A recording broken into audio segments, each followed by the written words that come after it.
Hi friends, welcome to Keerthana channel. ఈరోజు మనం Telangana special మక్క గారెలు ఎలా చేయాలో తెలుసుకుందాం.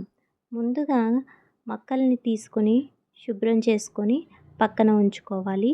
అందులోకి కొన్ని వెల్లుల్లి రెబ్బలు, ఉల్లిగడ్డ, ఎండుమిర్చి, తగినంత ఉప్పు, కొంచెం షుగర్ గారెలకి కలర్తో పాటు మంచి టేస్ట్ని కూడా ఇస్తాయి. ఇప్పుడు ఒక మిక్సీ జార్లోకి గారెలు, ఎండుమిర్చి, జీలకర్ర, ఉప్పు, షుగర్ని స్కిప్ చేయకుండా ఒకసారి టేస్ట్ చేసి చూడండి.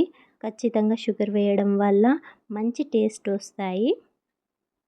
ఆ తర్వాత ఇందులోకి కొన్ని వెల్లుల్లి రెబ్బలు, ఉల్లిగడ్డ, తగినంత సాల్ట్ వేసుకోవాలి.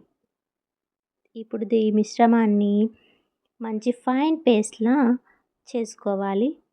మిశ్రమాన్ని మరీ వదులుగా కాకుండా నేను చూపించిన కన్సిస్టెన్సీలో తయారు చేసుకోవాలి. అప్పుడే గారెలు మనకు రౌండ్గా విరిగిపోకుండా, అతుక్కోకుండా బాగా వస్తాయి.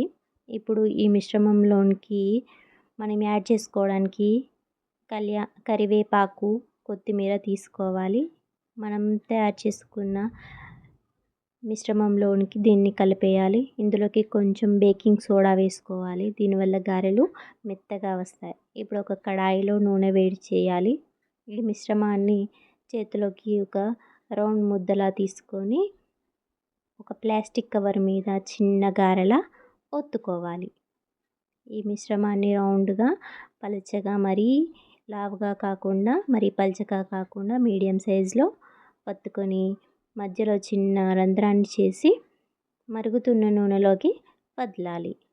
గారెల్ని మీడియం ఫ్లేమ్లోనే కాల్చాలి, లేదంటే లోపల పచ్చిగా అలాగే ఉండిపోతుంది. సో లేట్ అయినా మీడియం ఫ్లేమ్లోని గారెల్ని అటు ఇటు కదుపుతూ మంచిగా కాల్చుకోవాలి.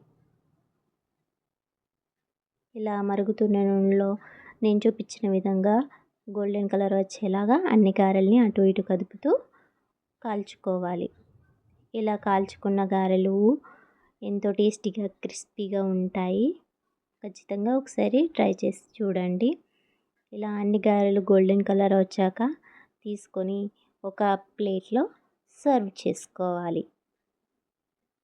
ఎంతో రుచికరమైన, క్రిస్పీగా ఉండే తెలంగాణ స్పెషల్ మక్క గారెలు రెడీ అయిపోయినట్టే. దీనిని వర్షం పడుతున్న టైంలో ఎంజాయ్ చేస్తూ తింటే భలే రుచిగా ఉంటాయి. ఒకసారి ట్రై చేసి చూడండి. ప్లీజ్ నా ఛానల్ని సబ్స్క్రైబ్ చేసి లైక్ చేయండి. Please do support me. Thank you.